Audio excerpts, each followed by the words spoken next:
வணக்கங்க. இப்போ வந்து விநாயகர் சதுர்த்தி வருதுங்க. அதுக்கான கொழுக்கட்டை நம்ம பண்ண போறோங்க. பூர்ண கொழுக்கட்டை தாங்க பண்ண போறேன்.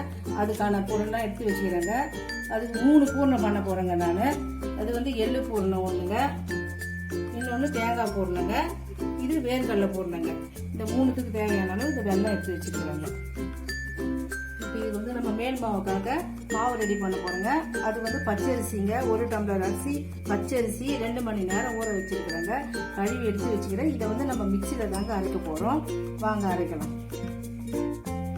தண்ணி வடிச்சு இப்போ மிக்சி ஜாரில் தண்ணி ஊற்றி தாங்க அரைக்க போறோம் நம்ம இந்த மாவை.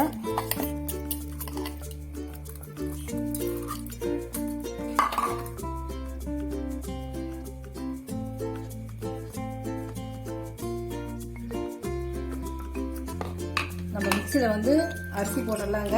மேல் மாவு ரெடி பண்ணுறதுக்கு அது நல்லா அரைச்சிட்டு பாருங்க. இதை மாதிரி நல்லா பச்சரிசிங்க நல்லா தண்ணி ஊற்றி நீங்கள் இந்த மாதிரி நீர்க்காக அரைச்சிடுங்க. இப்போ நம்ம கோலம் போடுற பதத்துக்கு வந்துடுச்சுங்க. இதை நல்லா இந்த அளவுக்கு நல்லா நீர்க்காக அரைச்சி ஒரு இடம் போல் கலக்கி விட்டுட்டுங்க. இப்போ இதை வந்து வானெல்லாம் நம்ம வதக்கணுங்க. எண்ணெய் விட்டு வானல் காஞ்சிச்சுங்க. நம்ம ஒரு 2 ஸ்பூன் நல்லெண்ணெய் விட்டுக்கலாங்க வதக்கிறதுக்கு. அப்போ தான் வந்து மாவு ஒட்டாமல் வருங்க.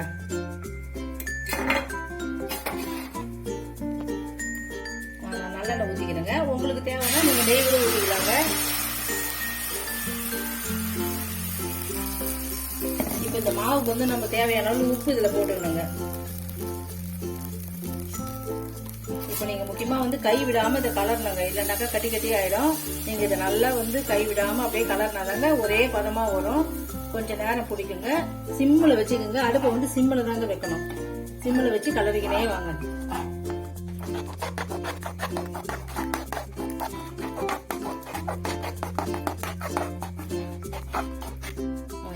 நல்லா மாவு வந்து உருண்டை பதத்துக்கு வந்துடுச்சுங்க. நல்லா பந்து மாதிரி வந்துடுச்சு.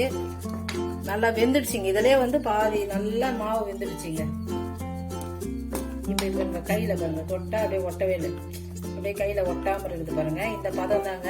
இப்ப வந்து இது கொஞ்சம் சூடா இருக்குதுங்க. நம்ம இது என்ன பண்ணணும், கொஞ்சம் நேரம் ஆற வைக்கணுங்க. வெதுவெதுப்பா இருக்கும் போது நல்லா மாவெல்லாம் கையால ஒரே பதமா அழுத்தி நல்லா பிசைஞ்சு விட்டுருங்க. ஒரே மாதிரி வந்துடும். இப்போ வந்து இந்த மாவு கொஞ்சம் ஆறிச்சுங்க. நல்லா வெதுவெதுப்பாகுது. இப்போ இதில் ஒரு 1/2 ஸ்பூன் நம்ம நெய் விட்டுக்கலாங்க. அப்போதான் கையில் ஒட்டாம நம்ம நல்லா இழுத்து பிசையத்துக்கு கரெக்டாக வருங்க. இப்போ இந்த மாவு பாருங்க நல்லா ஆறிச்சு. இப்போ நம்ம கொழுக்கட்டை பிடிக்கிறதுக்கு நல்லா இழுத்து லப்பர் மாதிரி பிசைஞ்சிச்சுங்க. இப்போ வந்து நம்ம பூர்ணம் ரெடி பண்ணிக்கலாங்க. முதல்ல வேர்க்கடலை பூர்ணத்தை வந்து நம்ம ரெடி பண்ணிக்கலாம். அதுக்கு வேர்க்கடலை வறுத்துக்கலாங்க.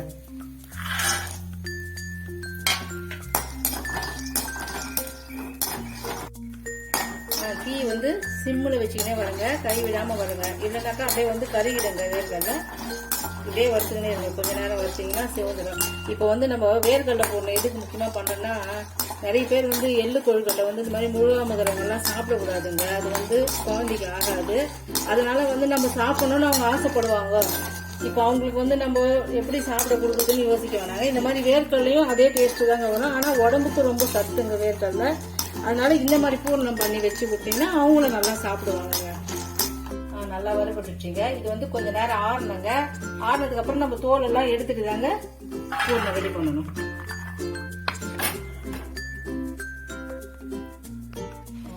வேர்க்கடலை ஆறட்டுங்க. அதுக்குள்ள நம்ம எள்ளு ரெடி பண்ணிக்கலாங்க. இதை வறுத்துக்கலாம். எள்ளு வந்து போட்ட உடனே நல்லா பொரிஞ்சிடுங்க. ஆனா கொஞ்சம் கொஞ்சமா தாங்க வறுக்கணும். எள்ளு மட்டும் நிறைய எல்லாம் போட்டுட்டீங்கன்னா எள்ளு வந்து வெடிக்காதுங்க. படப்படம் வெடிக்குது பாருங்க. அப்படிதாங்க எள்ளு வந்து படப்படம் சத்தம் கேட்குது, வெடிக்குங்க. அப்பதான் நல்லா வாசனையா இருக்கும்.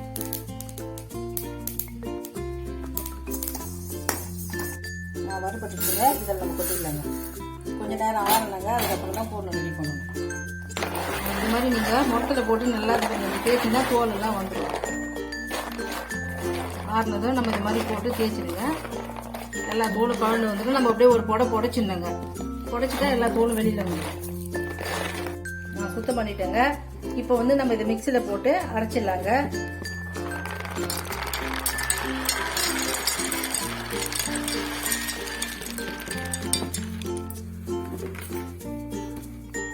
இப்போ இப்போ மிக்ஸி ஜாரில் போட்டேங்க. இதில் வந்து முதல்ல ஒரு ஓட்டை அரைச்சிருந்தாங்க. இது கொஞ்சம் மெசேஜதுக்கு அப்புறம் தாங்க நம்ம இதில் வெள்ளத்தை ஆட் பண்ணோம். இப்போ நம்ம இதை அரைச்சிடலாம். இந்த அளவுக்கு ஆகட்டுங்க. இவ்வளோ பொடி ஆனதுக்கப்புறம் நம்ம ஒரு கைப்பிடி அளவு வெல்லம் போட்டுக்கலாங்க. இது வந்து நல்லா சுத்தம் பண்ண வெல்லங்க. நாங்கள் இதில் மண்ணெல்லாம் எதுவுமே இல்லைங்க, சுத்தமான வெல்லம் வாங்கி வந்து வச்சுருக்கோம். இது இந்த அளவுக்கு போட்டிங்கன்னா மிக்சியில் இன்னொரு ஓட்டு ஓட்டணுங்க. எல்லாம் வந்து ஒரே ட்ரையாக கரெக்டாக வந்துடுங்க. நல்லா ஒரே மாதிரி அழகாக வந்துடுச்சுங்க. நல்லா ட்ரை ஆகி நான் சொன்ன மாதிரி கரெக்டாக வந்துச்சு. ரெண்டுமே நல்லா மெசிஞ்சு கலந்து வந்துச்சுங்க. வேர்க்கடலை போடணும் நமக்கு ரெடிங்க. இப்போ நம்ம எடுத்து தட்டில் கொட்டிடலாங்க.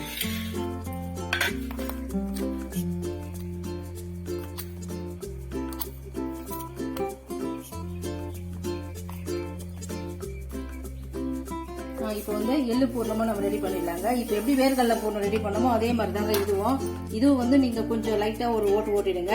மெசிஞ்சதுக்கு அப்புறம் அதுக்கும் வெல்லம் போட்டு நம்ம அதே மாதிரி ரெடி பண்ணிடலாங்க. இதை அரைச்சிடலாம். இதுவும் எள்ளு பூர்ணமும் ரெடிங்க.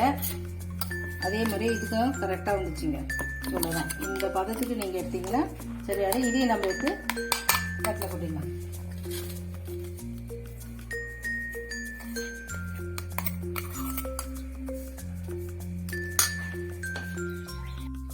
இப்போ வந்து நம்ம தேங்காய் பூர்ணம் பண்ணிடலாங்க. அதுக்கான தேங்காய் வந்து துருவி எடுத்து வச்சுக்கிறேங்க. இதிலே 2 ஏலக்காய் போட்டு துருவி வச்சிருக்கிறேன். 1 கப்பு தேங்காவுக்கு 1/2 கப்பு வெல்லங்க. இப்போ இது நம்ம பாவு எடுத்துக்கலாங்க.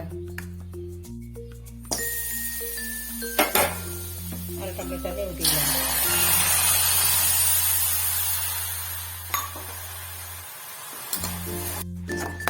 பாவு வந்து கரெக்டான பதம் வந்துச்சுங்க. இப்போ நம்ம துருவி வச்ச தேங்காயை இதில் ஆட் பண்ணிடலாங்க.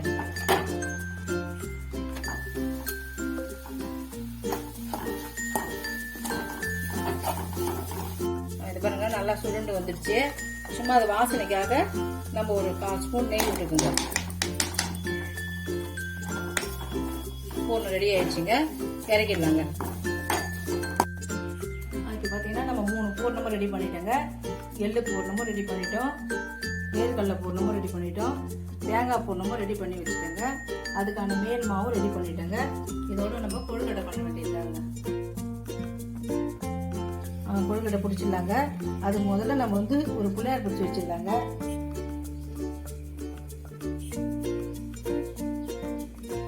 இப்ப நம்ம கொழுக்கட்டை பிடிக்க ஆரம்பிச்சிடலாம்.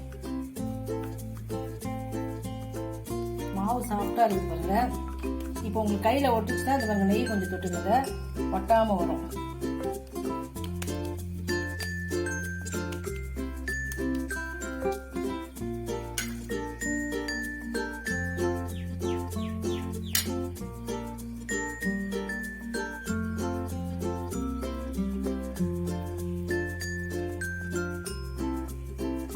இப்போ எள்ளு வந்து உங்களுக்கு இது மாதிரி பண்ணிக்கோங்க.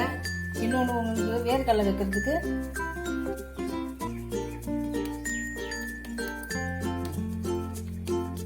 இதுக்கு வந்து நீங்கள் உருண்டை மாதிரி பண்ணிக்கோங்க. ஏன்னா உங்களுக்கு அப்போ தான் வந்து வித்தியாசம் தெரியும். உள்ள என்ன போட்டு வச்சுருக்குன்னு உங்களுக்கு தெரியாமல் இருக்கும். இப்போ இது வந்து வேர்க்கடலை வைக்கிறேங்க. இதை நீங்கள் வந்து இப்படி உருண்டை மாதிரி பண்ணிக்கோங்க.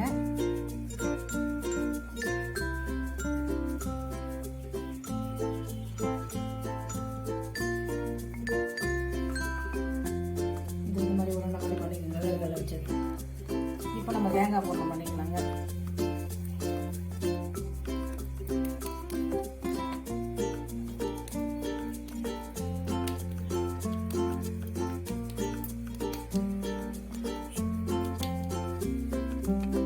இது தேங்காய் பூர்ணம் வச்சுக்கலாங்க. இது வந்து வச்சு நீ மோதகம் மாதிரி பண்ணிடுங்க.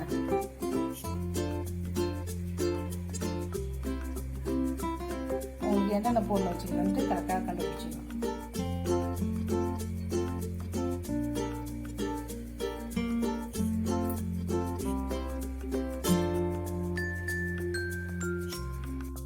கொழுக்கட்டை எல்லாம் ரெடி பண்ணிட்டேங்க. எல்லாமே ரெடி ஆயிடுச்சு. இப்போ நம்ம இட்லி பாத்திரத்தில் வேக வச்சிடலாங்க. இப்போ வந்து நான் இட்லி பாத்திரத்தில் ஒரு 2 டம்ளர் தண்ணி ஊற்றி வச்சிருக்கிறேங்க. நான் இப்போ வந்து துணி தான் வைக்கலங்க, அப்படியே தான் ஆவி வைக்க போகிறேன். உங்களுக்கு வேணா நீங்கள் துணி போட்டு கூட வச்சுக்கலாங்க. ஒன்று மேலே ஒன்று படாமல் வைக்கணுங்க எப்பவுமே. ஏன்னா ஒன்று மேலே ஒன்று பட்டா எடுக்கும் போது அப்புறம் ஒட்டிக்கோங்க, வராமல் போயிடும். அதனால ஒன்று மேலே ஒன்று படாமல் வைங்க. உங்களுக்கு உங்களுக்கு இடமே இல்லைனாலும் நீங்கள் வந்து மாவு வந்து இதை வச்சுட்டு நல்லா ஆவி வருங்க. அந்த ஒரு ஆவிக்கு அப்புறம் தான் நீங்கள் கொழுக்கட்டை வந்து வைக்கணும். ஒரு லைன் மட்டும் முடிஞ்சிடுச்சுன்னா நிறுத்திடணும்.